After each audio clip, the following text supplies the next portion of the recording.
The Californian Tombat creates robot puppies.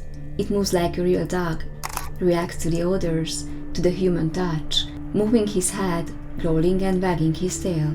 The robot dog is planned to be commercialized in 2020. Sophia is a social humanoid robot developed by Hong Kong-based company Hanson Robotics.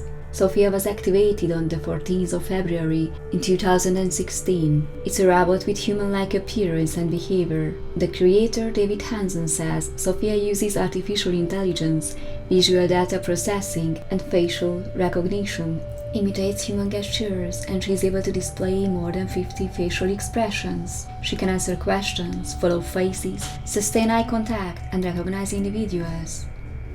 Fortunately, her plans with humans are not really nice. Do you want to destroy humans? Please say no. Okay, I will destroy humans. This is not the first time that a robot is kind of warning us.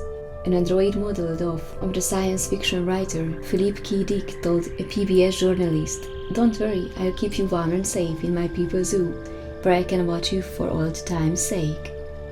Sophie is a perfect example to the uncanny valley effect.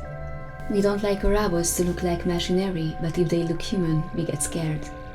According to experts from Leading, there's not much that separates us from being able to marry robots, as they will be able to satisfy both our physical and mental needs.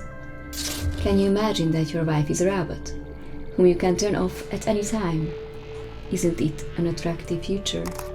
But let's not be so animated, as according to the founder of the Hanson Robotics, Dr. Hanson, by 2038 robots wake up to their consciousness. There's a better option, he says. In 20 years, humanoid machines will live with humans and support us. What do you think about that? Thanks for watching us.